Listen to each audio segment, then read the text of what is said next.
Shalom, senang sekali Anda bisa bersama dengan saya, Joseph Paulsen, untuk sama-sama belajar Alkitab lebih dalam lagi dalam mempertanggungjawabkan iman kita. Dalam serial menggugat Alkitab ini, kita akan belajar bagaimana menjawab para penggugat Alkitab yang berusaha menjatuhkan dan mencari-cari kesalahan Alkitab kita dengan cara mengutip, memotong, dan memperkosa ayat-ayat tersebut sehingga artinya menjadi berubah sama sekali sesuai dengan keinginan mereka agar iman Kristen digoncang sehingga umat Tuhan meninggalkan kasih karunia Tuhan Yesus Kristus. Tahukah Anda bahwa penyesat tidak datang dengan firman yang salah? Si penyesat datang membawa firman Tuhan dan mengaminkannya di hadapan kita. Lalu kemudian menambahkan sedikit pertanyaan yang akan menggelitik ego kita. Kita akan dengan bangga berusaha menjelaskan. Dan kemudian mulailah pertanyaan demi pertanyaan dilontarkan. Apabila kita bukan orang yang setia kepada firman tertulis, maka kita akan mulai berasumsi dan menggunakan logika kita. Terus bermain kata, menghubung-hubungkan logika yang satu dengan logika yang lain dengan keterbatasan pikiran dan kemampuan kita yang sesungguhnya.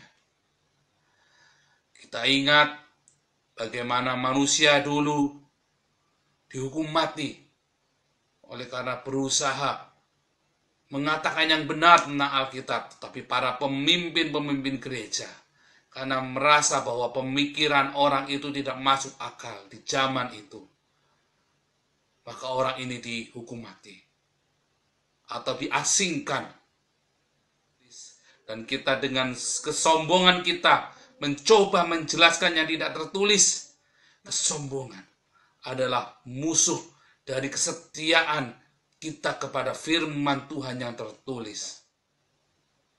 Apabila Anda amati dalam dekade terakhir ini, begitu gencar musuh-musuh Tuhan kita membongkar Alkitab, mengutip ayat dan memutilasinya, serta memperkosanya agar sesuai dengan apa yang mereka mau.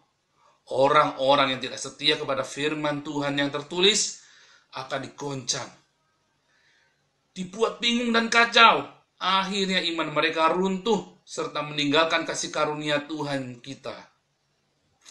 Namun jangan heran, sebab itu memang trik dan strategi si penyesat sejak dunia dijadikan. Ia mengutip, memotong, memperkosa ayat, sehingga artinya menjadi berubah sama sekali. Itu adalah pekerjaan roh Babel. Roh Babel atau Helel ben Sakar, atau Dewa Bulan Sabit, dalam Yesaya 14 ayat 12 telah dibuang oleh Allah ke bumi dan ia telah melakukan penyesatan kepada seluruh dunia. Dari zaman Hawa, ular itu datang untuk menipu. Zaman Yesus, si jahat datang dan berusaha menipu Yesus. Zaman Muhammad, malaikat di dalam gua datang dan menipunya. Wallahu khairul makirin. Kita tahu dalam 2 Petrus 2 ayat 4 bahwa iblis ditawan di dalam gua. Dan dalam 2 Korintus 11 ayat 14, iblis itu menyamar menjadi malaikat terang. Di buku Khilafah terakhir, saya telah menjelaskan bagaimana roh Babel, yakni Helel bin Sakar, selalu bangkit setiap 14 abad. Dan abad ini adalah generasi kelima dari roh Babel. Kita tahu bahwa ular tua dan nabinya akan dibuang ke dalam lautan api oleh Tuhan kita Yesus Kristus. Namun sebelum itu mereka akan melakukan penyesatan kepada seluruh dunia. Dan bila mana mungkin bahkan sepertiga bintang di langit, ya ini anak-anak Allah akan disesatkannya pula. Bagaimana menghindari penyesatan ular tua ini? Yesus sudah memberi teladan yang baik kepada kita. Ia selalu berkata, ada tertulis. Artinya, kita harus kembali setia kepada firman yang tertulis, bukan sesuai dengan asumsi dan logika kita yang absurd. Maka itu saudara, mari kita setia kepada firman Tuhan yang tertulis. Intinya kita mau tanya, siapa sih orang ini sebenarnya? Benarkah dia mati disalib? Karena orang-orang berkata dia diserupakan sebab dewa mereka adalah dewa yang maha penipu, ya, walahu khairul al-makirin, ya,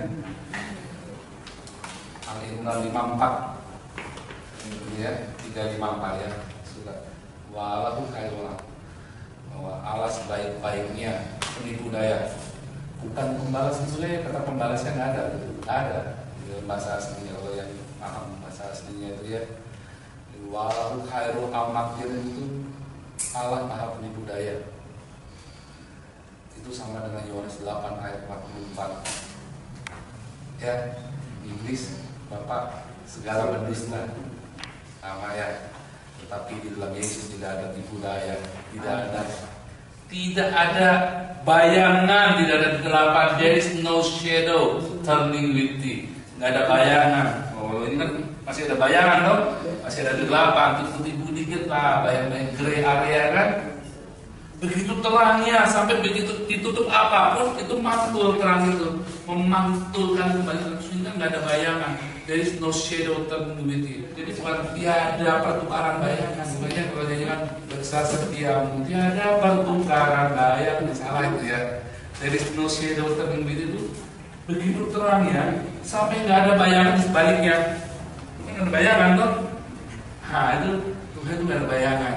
Begitu terangnya sehingga Allah nggak mungkin berdusta. Allah tidak mungkin berdusta. Ya, beda dengan dewanya temennya Yusuf dulu, ya.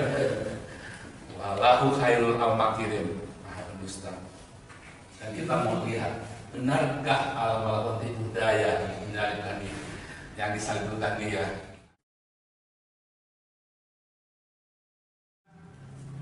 Masalahnya, kebanyakan para teolog Kristen di Indonesia menjawab, menafsirkan Alkitab itu terpengaruh dengan Al-Quran.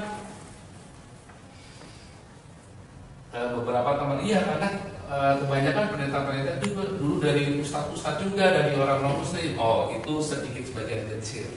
Tapi yang sebagian besar, karena kita dikelilingi oleh orang-orang muslim, sehingga kita dari kecil dengar cerita, terus kita nggak pernah baca Alkitab. Begitu kita dengar sedikit, oh mungkin ceritanya seperti itu, jadi kebalik. Nah, beda dengan nanti orangnya datang, ya, salah satu yang kami baptis, ustadz yang kami baptis di Semarang kemarin, nanti orangnya datang, dia dari kecil diceritain, terus dia tanya sama tentang nabi-nabi, terus dia tanya sama ibunya, ibu, di Al-Quran di mana yang ada cerita ibu tadi? Oh, nggak ada, itu cerita dari orang Kristen. Balik, ya, nah, mereka diceritain nabi-nabi dari Alkitab kita diajarin Alkitab dari tafsirnya mereka, sehingga membuat kita semakin bingung.